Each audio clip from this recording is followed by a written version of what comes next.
Cara, a melhor aula é aquela que o aluno inclina, é aquela que o aluno pede. E o amigo fez uma pergunta que é justamente sobre a única questão dúbia do Enem, que é raro, nós temos que comemorar. O Enem já foi uma prova com várias questões dúbias, certo? Já vi em provas das 15, 4 serem dúbias. Nós estamos muito felizes que só teve uma questão dúbia. Quase todo vestibular tem uma questão dúbia, o Enem geralmente é mais. E a questão dúbia é justamente aquela que falava da Fata Morgana. Explicava lá que o Titanic talvez tenha batido no iceberg devido à Fata Morgana, que é uma ilusão que acontece em situações específicas.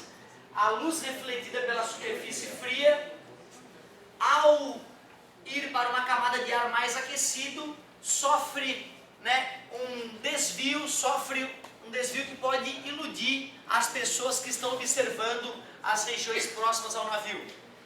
Quando a gente fala em ilusão de ótica, seja aquela ilusão de parecer que o asfalto está molhado, que é a famosa ilusão do oásis lá do deserto, seja uma ilusão que apareceu no jornal essa semana aí, de uma ilha lá da minha cidade de Mituba, uma ilha misteriosa que apareceu, que não tem lá no horizonte, e aí apareceu uma ilha, e todo verão tem essa ilusão de ótica lá na minha cidade.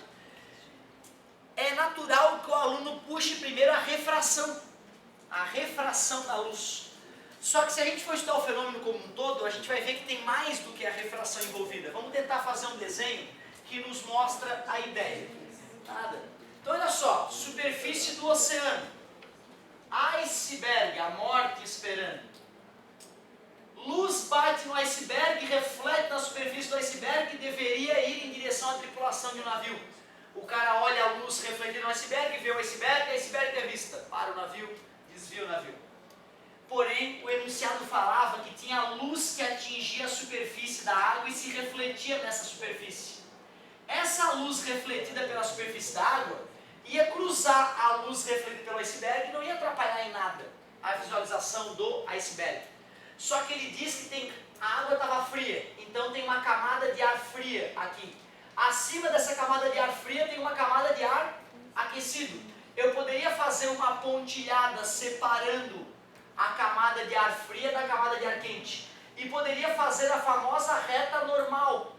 Quando a luz vai de um meio mais denso para um meio menos denso, um gás mais denso para um gás menos denso, a velocidade diminui.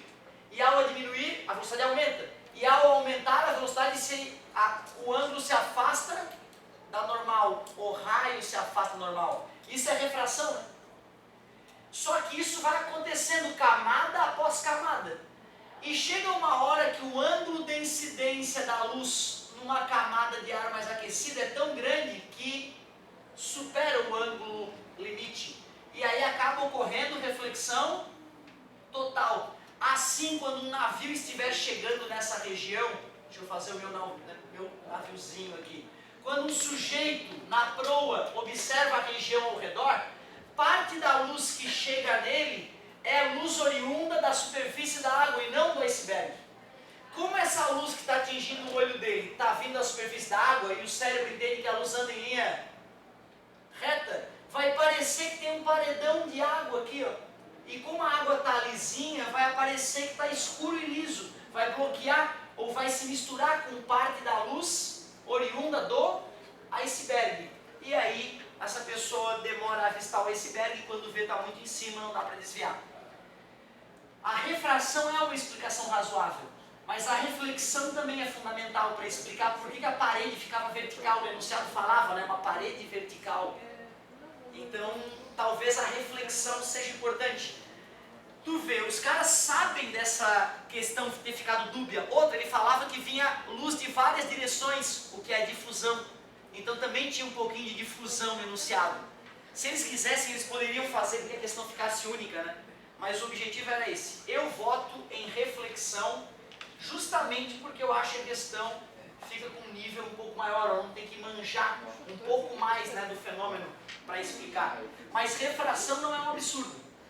Eu voto em reflexão, a única questão dúbia. Tem mais alguma questão que vocês queiram que eu resolva para vocês? Vocês fiquem à vontade, tá?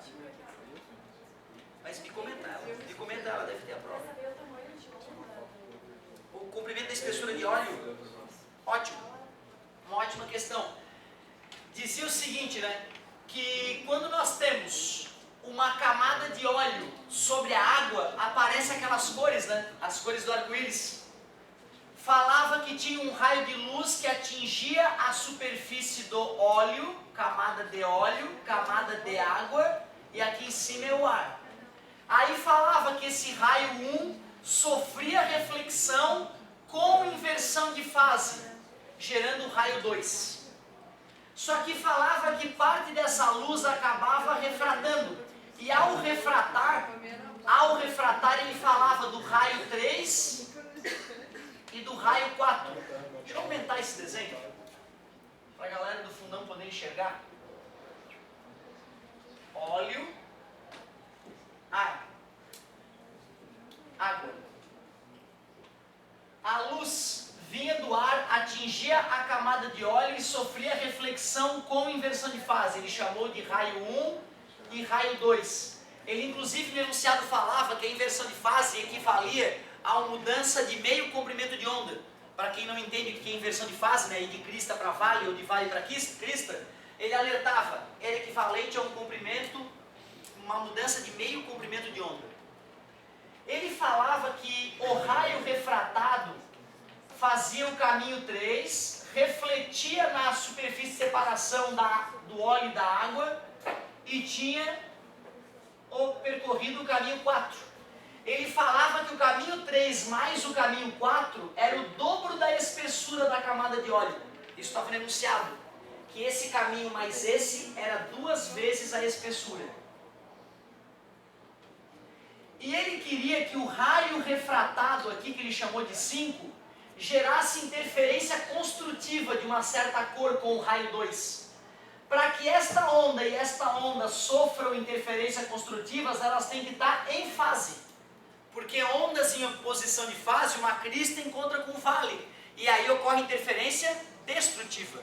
Se ele queria uma cor específica, teria que ocorrer interferência construtiva. Isso tudo o enunciado falava.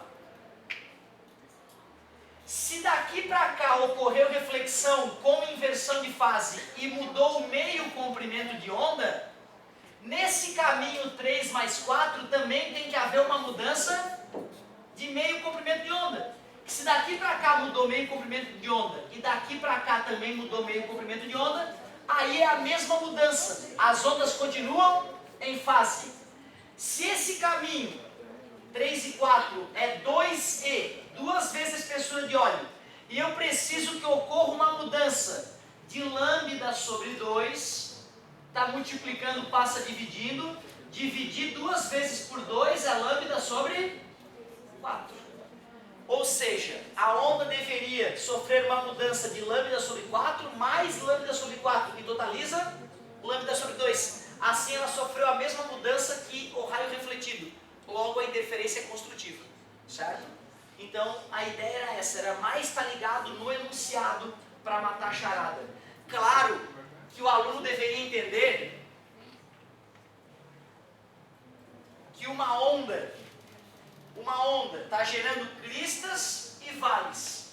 Se uma outra onda se sobrepõe a essa, crista com crista e vale com vale, a interferência é construtiva, né? Agora, se uma crista se encontra com um vale, a interferência é destrutiva. Ter essa noção básica era fundamental, né? Perceber que se eu pego uma onda e mudo ela meio comprimento de onda, a crista não vai mais se encontrar com a crista. Se a crista se defaz em meio comprimento de onda, ela se encontra com o vale. E isso tudo o enunciado te ajudava a entender. Então era uma das questões bonitinhas. Se quiserem outra, fiquem à vontade, meus queridos. Alguém fez alguma anotação na aula passada para eu poder recuperar a aulinha? O que era na aula passada, meus amigos? Alguém deve ter feito alguma anotaçãozinha. Teoremas de energia. Show.